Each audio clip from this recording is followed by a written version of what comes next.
Hello students, स्वागत है आपका आईसीटी वर्चुअल क्लासेस में। मैं हूं कविता, आपकी साइंस टीचर। उम्मीद करती हूं आप सभी अच्छे होंगे और स्वस्थ होंगे। तो क्लास कंटिन्यू करेंगे अपना चैप्टर जिसमें हम बात कर रहे हैं कंट्रोल एंड कोऑर्डिनेशन की। कंट्रोल एंड कोऑर्डिनेशन में अभी तक जो आपने समझा है, हमने बात की है हमारे नर्वस सिस्टम के बारे में और इसके जो पार्ट्स हैं उनके बारे में हमने बात की है। जैसे कि हमने कहा ब्रेन क्या होता है, ब्रेन का क्या फंक्शन यहाँ पर होता है, और ऐसे ही ब्रेन के पार्ट्स के बारे में आपने बात की है। साथ ही साथ आपने समझा कि जो आपका नर्वस सिस्टम होता है वो फंक्शन कैसे करता है, काम कैसे करता है। जैसे आपके पास एक फ्लो चार्ट आता है जिसमें आप बात करते हैं आपका जो नर्वस सिस्टम है वो यहाँ पर उसमें कौन कौन से पार्ट्स इंक्लूड हैं। जिसमें हमने बात की है कि नर्वस सिस्टम सीएनएस और पीएनएस दो पार्ट में डिवाइडेड है। सीएनएस में आप ब्रेन और स्पाइनल कॉर्ड की बात करते हैं और पीएनएस में आप यहाँ पे पेरिफेरल नर्वस सिस्टम की बात करते हैं, जिसमें आप यहाँ पे बात करते हैं न्यूरॉन्स की, जो आपके नर्व्स होती हैं उनकी आप बात करते हैं। अब हमने ये समझे कि ब्रेन का स्ट्रक्चर कैसे होता है, साथ ही साथ स्पाइनल कॉर्ड क्या काम यहाँ पे करती है, जिसमें हमने कहा कि ये कैसे एक्शन करते हैं, जिसमें हमने रिफ्लेक्स एक्शन की बात की थी और रिफ्लेक्स एक्शन को हमने रिफ्लेक्स आर के थ्रू समझा था। अगर हम बात करें यहाँ पे पीएनएस के बारे में, तो पीएनएस का सिंपल सा काम है यहाँ पर कंडक्शन करना, यानी कि यहाँ पर जो सेंसरी न्यूरॉन है वो सेंसस को लेकर के आती हैं, यानी कि मैसेजेस को लेकर के आती हैं ब्रेन में।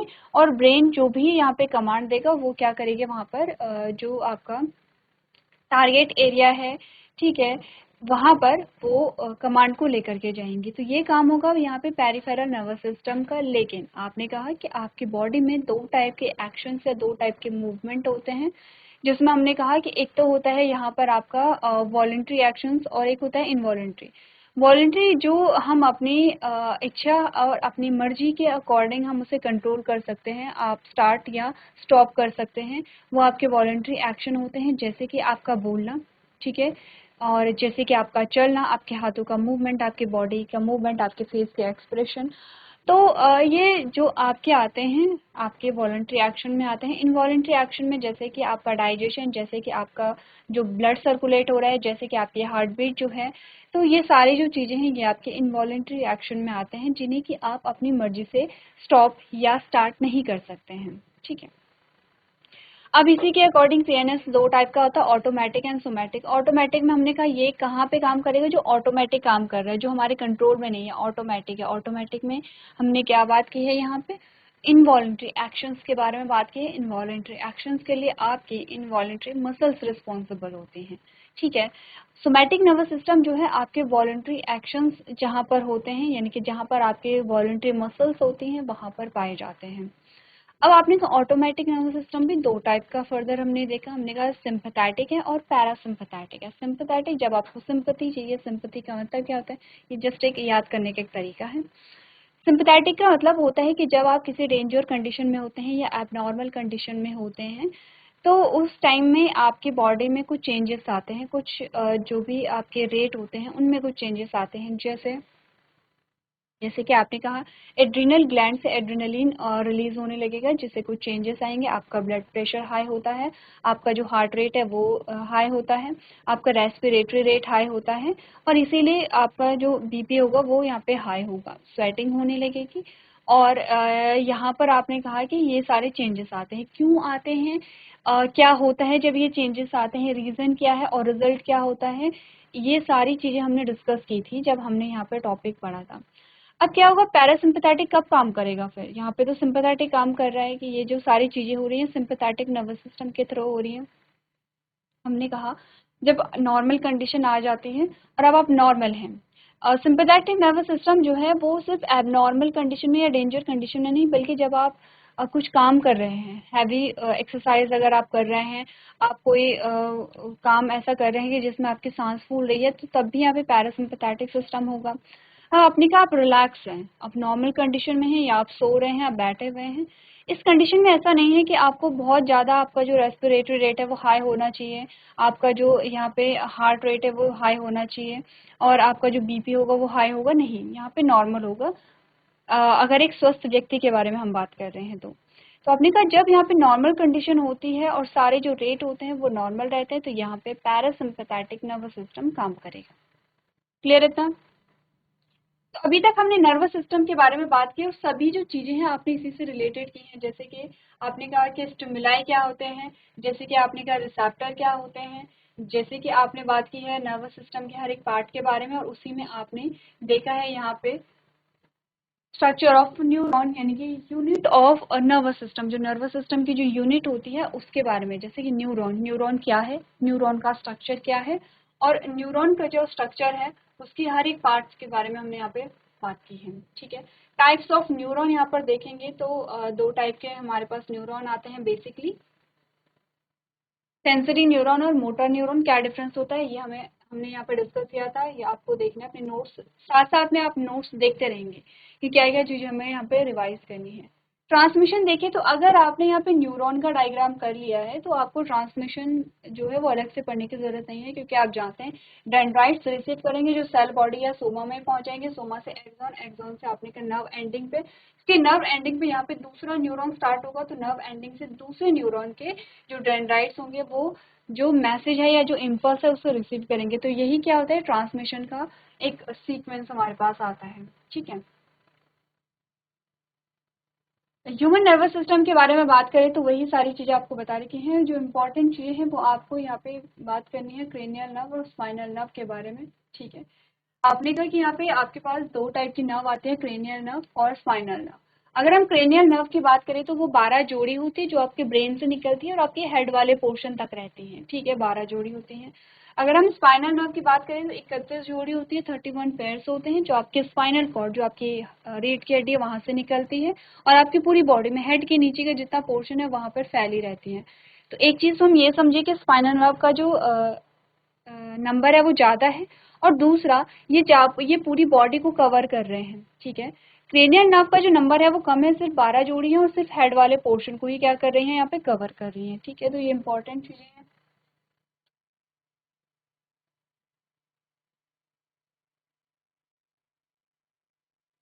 चलिए, अगर हमने बात की है, नेक्स्ट हमारे पास जो टॉपिक आया है वो है यहाँ पर ह्यूमन ब्रेन, और ह्यूमन ब्रेन के बारे में हमने समझा है, साथ ही साथ कुछ लेयर्स के बारे में हमने बात की है। यहाँ पे जो ब्रेन होता है ये आपका क्या है, स्कल है, और स्कल के अंदर ये वाला जो पोर्शन है,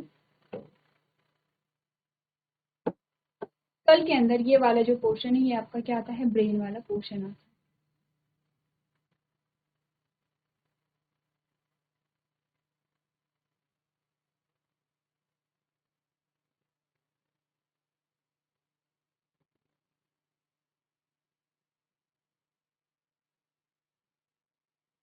ठीक है, ये हमारा ब्रेन वाला पोर्शन है, ये हमारा ब्रेन है, ब्रेन वाला पोर्शन नहीं है, ब्रेन है। अब हमने कहा यहाँ पे 3 लेयर हैं, 3 लेयर में क्या क्या होता है, ड्यूरा मैटर होता है फर्स्ट, सेकेंड हमने कहा कि यहाँ पे क्या होता है, आर्किनॉइड मैटर आया है, और तीसरा हमने कहा पिया मैटर यहाँ पर आता है। ठीक है, तो 3 लेयर आती हैं, ड्यूरा है, पिया है, और क्या है यहाँ पे, आर्कनॉइड है, अरेक्नॉइड है। ठीक है, अब ध्यान से देखिए, देखना है आपको, आउटर मोस्ट जो है वो ड्यूरा होगी यहाँ पर। ठीक है, और इनर मोस्ट जो आपकी आती है वो कौन सी होगी, आपने कहा ये आपको ध्यान रखना है, पिया है, नंबरिंग करके पिया है, और बीच में जो मिड वाला आता है वो यहाँ पे क्या है, एरेक्नॉइड है। ठीक है, अब हमने कहा जो ड्यूरा है, जो आउटर है वो हार्ड होती है, जो पिया मैटर है वो क्या होता है, यहाँ पे सॉफ्ट होता है, जो इनर है वो सॉफ्ट होता है, एरेक्नॉइड जो होगा यहाँ पे बीच में होगा। तो ये 3 लेयर्स होती हैं यहाँ पर जो प्रोटेक्ट करते हैं ब्रेन को। आगे अगर हम बढ़े तो हम बात करते हैं पार्ट्स ऑफ ब्रेन के बारे में, जिसमें आपने कहा कि आपका फोर ब्रेन, मिड ब्रेन और हिंड ब्रेन आता है, उसमें भी अलग अलग पार्ट्स आप देखते हैं। जैसे फोर ब्रेन में हम बात करते हैं हाइपोथैलेमस के बारे में। ठीक है, और अगर हम मिड ब्रेन की बात करें तो आपने हाइपोथैलेमस यहाँ पे बात की है। फोर ब्रेन में हम बात करेंगे सेरिब्रम के बारे में। ठीक है, मिड ब्रेन में हम बात करेंगे हाइपोथैलेमस के बारे में, हिंड ब्रेन में हम बात करेंगे यहाँ पे सेरिबेलम, पॉन्स, मेडुला एंड ऑब्लिगेटा। तो यहाँ पर आपको पार्ट्स दिखा रखे हैं और आपने ब्रेन के बारे में यहाँ पे बात की है। देन हमारे पास आता है यहाँ पे रिफ्लेक्स एक्शन, और रिफ्लेक्स एक्शन को हमने रिफ्लेक्स आर्क में देखा था कि जो रिफ्लेक्स एक्शन है वो रिफ्लेक्स आर्क यानी कि सिंपल सी चीज है, आपको एक्चुअली में जो डायग्राम बना के दिखा रखा है वो, ये आपका हाथ है, ये आपका क्या है यहाँ पे, ये आपके हाथ है, यहाँ से लेके आपके ब्रेन से लेके आपके आर्म से लेकर के और पूरे आपका जो यहाँ पे हाथ है या जो मसल्स है वहां तक का आपको डायग्राम दिखा रखा है। ठीक है, तो ये आपका ब्रेन वाला पोर्शन है, ये आपकी आर्म आ रही है। ठीक है, यहाँ से ये शोल्डर से होते हुए आपकी आर्म आ गई है। ठीक है, ये आपके मसल्स है और ये आपकी हथेली है।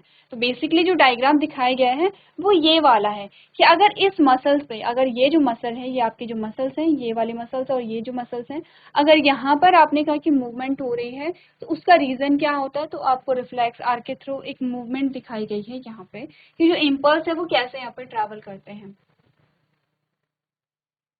चलिए, नेक्स्ट हमने बात की थी muscular movement and nervous control. तो हमने कहा मस्कुलर मूवमेंट कैसे होता है, किस प्रकार से होता है, तो हमने बात की थी, आपने सेल चैप्टर पढ़ा है। हमने कहा कि जो हमारा यहाँ पे क्या होता है, एससीआर होता है, यानी कि स्मूथ एंडोप्लाज्मिक रेटिकुलम होता है।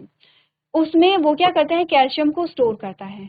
यहाँ पे क्या होंगे, जो मसल सेल्स होगी वहाँ पे न्यूरोट्रांसमीटर आएंगे, सिग्नल देते हैं, जैसे सिग्नल देते हैं तो एससीआर से कैल्शियम रिलीज होने लगता है। जैसे कैल्शियम रिलीज होने लगेगा वैसे ही ये जो मसल्स हैं ये एक दूसरे की ओर खिसकने लगेंगे। ठीक है, क्या है, एक्टिन एंड मायोसिन जो है वो एक दूसरे की ओर खिसकने लगते हैं।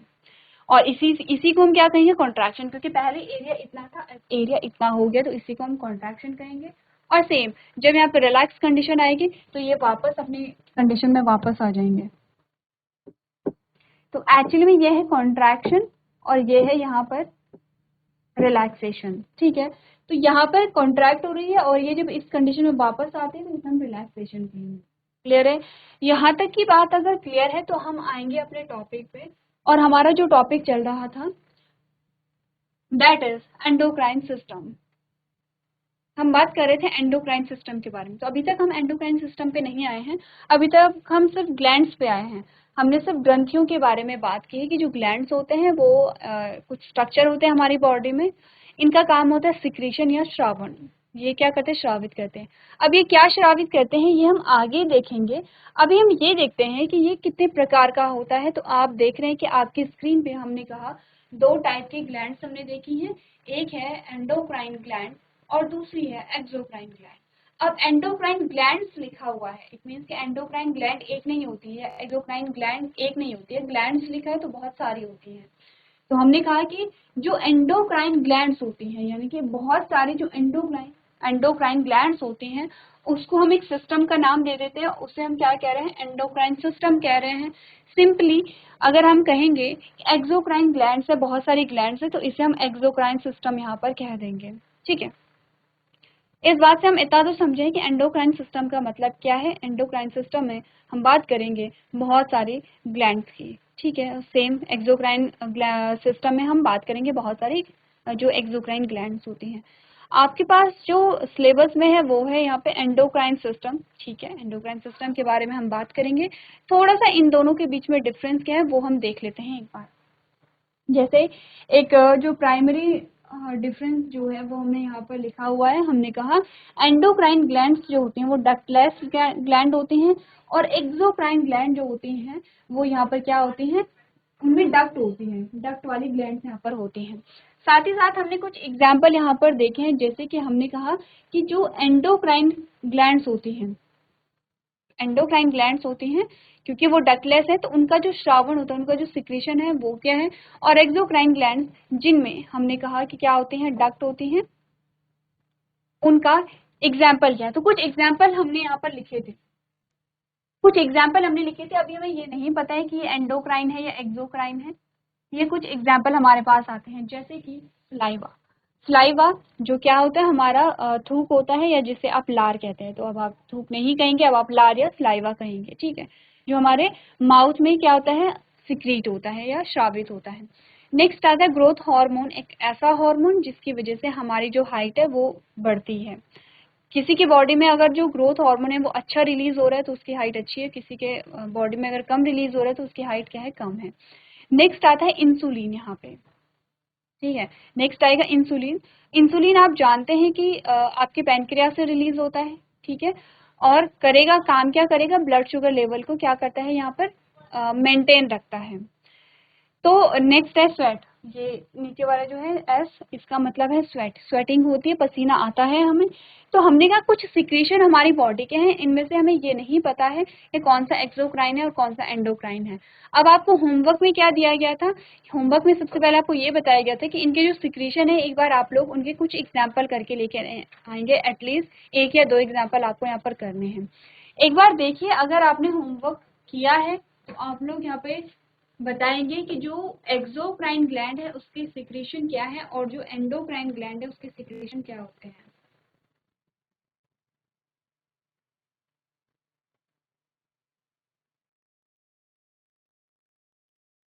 चलिए, अब अगर आपने होमवर्क किया है तो बहुत अच्छी बात है, नहीं किया है तो हम यहाँ पर एक एक एग्जाम्पल ले लेते हैं।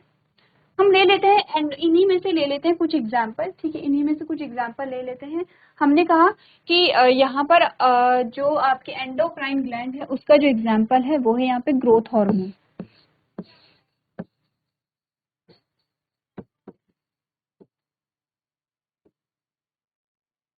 ग्रोथ हार्मोन, ठीक है।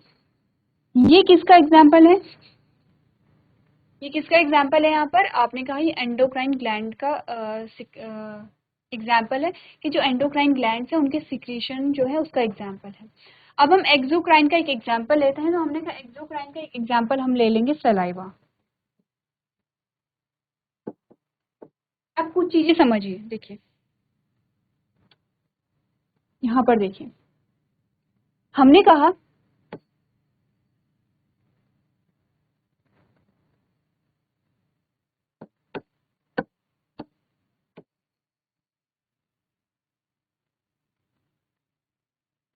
ये क्या है, आपके ब्रेन का पार्ट है, ठीक है। आपके ब्रेन में है पिट्यूटरी और पिट्यूटरी से सिक्रीट हो रहा है आपका ग्रोथ हार्मोन, ठीक है, जो आपकी पूरी बॉडी में जा रहा है। अब सबसे पहले तो ये समझिए यहाँ से क्या रिलीज हुआ, ग्रोथ हार्मोन रिलीज हुआ है, या फिर लिख लेते हैं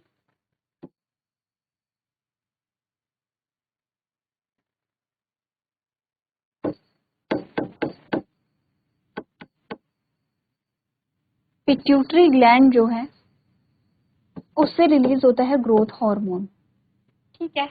तो दो चीजें होती हैं यहाँ पर, आप देखते हैं सबसे पहले कि सिक्रीशन कहाँ से हुआ है और टारगेट साइट क्या है। तो सिक्रीशन तो पिट्यूटरी ग्लैंड से हुआ है, तो ग्रोथ हार्मोन की टारगेट साइट क्या है, टारगेट एफोर साइट है, target site, target site. Target site का मतलब ये होता है कि जहां पर उसे एक्शन लेना है, जहां पर ग्रोथ हार्मोन का काम है। तो अपने का ग्रोथ हार्मोन का जो काम है वो ऑलमोस्ट पूरी बॉडी में होता है। अब अगर ग्रोथ हो रही है तो अपने का पूरी बॉडी की होती है यहाँ पर, ठीक है। आपने कहा कि आपकी हाइट भी बढ़ रही है, आपका वेट भी बढ़ रहा है, आपके इंटरनल ऑर्गन्स जो है उनमें भी डेवलपमेंट हो रही है, तो पूरी बॉडी में हो रहा है। एक एग्जाम्पल तो ये है।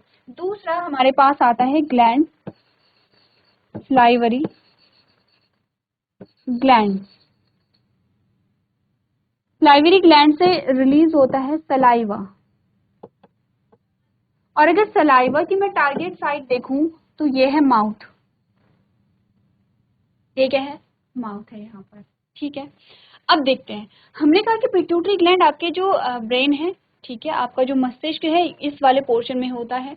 फॉर एग्जाम्पल जो ग्रोथ हार्मोन है इसकी आवश्यकता, सिर्फ ग्रोथ हार्मोन ही, और भी हार्मोन्स यहाँ पर होते हैं, ठीक है। तो आपने कहा कि जैसे कि यहाँ पर क्या होता है, बहुत सारे हार्मोन होते हैं, जैसे कि हमने कहा कि जो हाइपोथैलेमस है, हाइपोथैलेमस से कुछ हार्मोन होते हैं जैसे गोनाडोट्रोपिन रिलीजिंग हार्मोन, ठीक है। गोनाडोट्रोपिन रिलीजिंग हार्मोन आते हैं पिट्यूटरी पे, और पिट्यूटरी से जो रिलीज होते हैं वो होते हैं LH और FSH, ठीक है। ग्रोथ हार्मोन हो गया है, और LH FSH, LH और FSH क्या है, तो देखिए आपके लिए ये शब्द बहुत नए नहीं होने चाहिए, क्योंकि हमारे पास एक चैप्टर आता है रिप्रोडक्शन। रिप्रोडक्शन में हम यहाँ पर बात करते हैं गैमेट फॉर्मेशन के बारे में, ठीक है। और आपने गैमेट फॉर्मेशन जब पढ़ा या आपने मेंस्ट्रुएशन जब पढ़ा तो बहुत ज़्यादा डिटेल में तो आपने अभी नहीं पढ़ा होगा। जब आप क्लास 12th में जाएंगे तब आप बहुत डिटेल में समझेंगे यहाँ पर कि जो हार्मोनल जो चेंजेस है वो किस प्रकार से होता है जब मेंस्ट्रुएशन हो रही है, या आपने कहा oogenesis हो रही है या गैमेटोजेनेसिस हो रही है, तो क्या क्या चीज़ें वहाँ पर हो रही हैं। लेकिन इतना तो अभी हमें पता है कि LH और FSH जो है यहाँ पर वो गैमेट फॉर्मेशन के टाइम पे यहाँ पे रिलीज होते हैं। तो आपने कहा ये जो LH और FSH भी है, ठीक है, ये भी क्या है, आपने कहा हाइपोथैलेमस क्या करता है, हार्मोन रिलीज करता है जो पिट्यूटरी भी जाएगा, पिट्यूटरी को स्टिमुलेट किया जाएगा, और पिट्यूटरी ग्रोथ हार्मोन या ल्यूटिनाइजिंग हार्मोन या फॉलिकुलर स्टिमुलेटिंग हार्मोन इस प्रकार के हार्मोन को रिलीज करती है। अब ठीक है, ग्रोथ हार्मोन तो थोड़ा कंफ्यूजिंग है क्योंकि पूरी बॉडी में है, हम LH और FSH की बात करते हैं, चाहिए, ठीक है। टारगेट साइट की अगर हम बात करें, फॉर एग्जांपल टारगेट साइट की अगर हम बात करें, यहाँ पे LH और FSH की जो टारगेट साइट है, हमने कहा कि हम oogenesis की बात करते हैं। गैमेटोजेनेसिस में हम oogenesis को लेते हैं। दो टाइप के गैमेटोजेनेसिस होते हैं, मेल में होता है और एक फीमेल में होता है। हम फीमेल का एग्जाम्पल अगर लें तो हमने कहा कि LH और FSH क्या कर रहे हैं, गैमेट फॉर्मेशन में हेल्प कर रहे हैं। गैमेट फॉर्मेशन फीमेल की बॉडी में कहाँ होता है, आपने कहा ओवरी में होता है। कहाँ पर होगा, ओवरी में होता है। ठीक है, अब ध्यान से देखिए, पिट्यूटरी ग्लैंड से LH और FSH रिलीज होंगे, जो कि हमारे कहाँ है, ब्रेन में है। LH और FSH जो कि हमारे कहाँ है, ब्रेन में है। और ओवरी आपकी कहाँ है, जो आपका रिप्रोडक्टिव सिस्टम है, रिप्रोडक्टिव सिस्टम का पार्ट है ओवरी। तो आपने कहा कि LH और FSH ट्रैवल कैसे करेंगे, यहाँ से आपके पिट्यूटरी से लेकर के आपकी ओवरी तक कहाँ कैसे ट्रैवल करेंगे। हमने कहा इसकी जो सिक्रीशन तो कहाँ है, पिट्यूटरी से हो रहा है, और टारगेट साइट कहाँ है, ओवरी है। तो ये कैसे सिक्रीट करते हैं, पहली चीज ये है। ठीक है, दूसरी चीज हमने कहा सलाइवरी ग्लैंड जो है, ठीक है, कितने टाइप के सलाइवरी ग्लैंड हम पढ़ते हैं, 3 प्रकार के पढ़ते हैं जब हमने डाइजेशन पढ़ा है। आपने कहा एक जोड़ी सलाइवरी ग्लैंड यहाँ होती है, दूसरी जोड़ी यहाँ होती है, तीसरी आपके टंग के नीचे होती है। तो 3 जोड़ी आपके सलाइवरी ग्लैंड आती है, तीनों का नाम अलग अलग है। ठीक है, अब नाम क्या है वो एक बार आप लोग क्या करेंगे, होमवर्क में करेंगे। सलाइवरी ग्लैंड, 3 टाइप की सलाइवरी ग्लैंड होती हैं और उनके जो नेम है वो आपके होमवर्क में है। ये आप करके लेकर के आएंगे, क्योंकि ऐसे ही आपके जो प्रीवियस टॉपिक है वो रिवाइज होते हैं। तो हमने क्या बात की, सलाइवरी ग्लैंड जो है वहां से हो रहा है सलाइवा सिक्रीट। अब सलाइवरी ग्लैंड यहाँ पर है, टंग के नीचे है, लेकिन सलाइवा कहाँ पे आता है, मुंह में आता है आपके। टारगेट साइट क्या है इसका, माउथ है।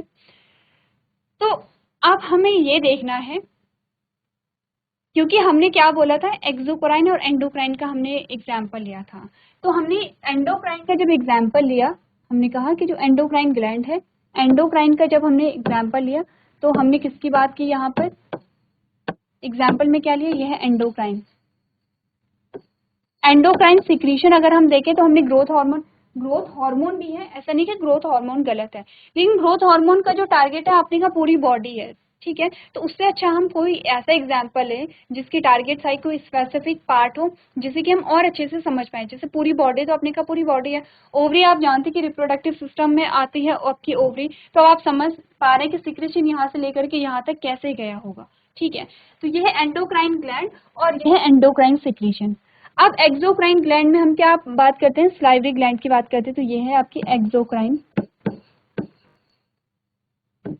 ये है आपकी एक्सोक्राइन ग्लैंड और ये है आपका एक्सोक्राइन सिक्रीशन। हमने कहा हम एक्सोक्राइन जो ग्लैंड हमारे होते हैं उसमें डक्ट होती है, लेकिन जो एंडोक्राइन ग्लैंड है उसे हम डक्टलेस कह रहे हैं। यही तो हमने कहा था, एंडोक्राइन को डक्टलेस हमने कहा था। डक्टलेस का मतलब होता है कि इनमें डक्ट है ही नहीं। डक्ट क्या होती है, जैसे कि आपकी ब्लड वेसल्स होती हैं, आपके ब्लड वेसल्स में ब्लड फ्लो करता है, वैसे ही क्या होती हैं यहाँ पर वेसल्स होती हैं या डक्ट होती हैं। तो डक्ट भी वैसे ही होते हैं, जैसे पाइप लाइक स्ट्रक्चर आप मान के चलिए। तो आपने कहा इनमें डक्ट नहीं होंगे, लेकिन इनमें डक्ट होती हैं। अब इनमें डक्ट होती है तो ये डक्ट का होने का मतलब क्या होता है, जब भी ये कोई चीज सिक्रीट करते हैं तो डक्ट में करती है। डक्ट यानी कि जो वेसल्स होती हैं, या जैसे हमने कहा पाइप लाइक स्ट्रक्चर। और ये जो डक्ट होती हैं ये सिक्रीशन को सीधे टारगेट एरिया पर लेकर के जाएंगे, इधर उधर लेकर के नहीं जाएंगे। जैसे कि आपने कहा सलाइवा, आपका सलाइवा डायरेक्ट आपके मुंह में आ रहा है। फील किया है, जब भी हमें बहुत भूख लगी रहती है, हम खाने को देखते हैं, हमारे मुंह में पानी आ जाता है। तो एक्चुअली में जो सलाइवरी ग्लैंड का सिक्रीशन है वो डायरेक्ट आपके मुंह में आ रहा है। तो आपने कहा कि जो सिक्रीशन है वो डायरेक्ट आपके टारगेट साइट पे जा रहा है। कैसे जा रहा है, क्योंकि इनमें क्या पाई जा रही है, डक्ट पाई जा रही है। वही अगर हम बात करें किसके बारे में, एंडोक्राइन ग्लैंड के बारे में, जिनमें डक्ट नहीं है, तो ये अपना सिक्रीशन कहाँ डालते हैं। तो आपने कहा ये अपना सिक्रीशन जो है वो ब्लड में ऐड कर देती है। अब क्योंकि ब्लड तो आपने कहा पूरी बॉडी में आपका ट्रैवल कर रहा है, पूरी बॉडी में यहाँ पे ब्लड ट्रैवल करेगा, तो जहां पर भी LH और FSH की साइट होगी, तो LH और FSH की साइट कहाँ पर है, आपने कहा ओवरी में है। ठीक है, LH और FSH की साइट जो है आपने कहा ओवरी में है। तो ब्लड से NH और FSH क्या होता है, उसकी टारगेट साइट पे पहुंचाई जाती है। तो आपने कहा कि जो मेन डिफरेंस इन दोनों के बीच में आता है कि जो एंडोक्राइन सिस्टम है, एंडोक्राइन जो ग्लैंड है, एंडोक्राइन ग्लैंड के जो सिक्रेशन होते हैं वो अपने ब्लड में क्या करते हैं, डालते हैं। पहले ब्लड में डालेंगे, फिर ब्लड जैसे जैसे ट्रैवल करेगा टारगेट साइट तक पहुंचाएगा। वहीं अगर एक्सोक्राइन की बात करें तो ये ब्लड में नहीं डालता है सिक्रेशन, बल्कि डक्ट के थ्रू डायरेक्ट ही जो टारगेट साइट होती है वहां पे डालता है। क्लियर है इतना? तो ये इन दोनों के बीच का क्या है, डिफरेंस है। अब हमारे पास आता है एंडोक्राइन सिस्टम। हम बात करेंगे एंडोक्राइन सिस्टम के बारे में, कौन कौन सी ग्लैंड्स आती है, क्या सिक्रेशन होता है, कहाँ टारगेट साइट होती है और क्या इनके फंक्शंस होते हैं। तो एक बार आप लोग घर से पढ़ करके ले करके आएंगे। तो आज के सेशन में हम इतना ही करेंगे। अभी तक क्लास में बने रहने के लिए आपका धन्यवाद।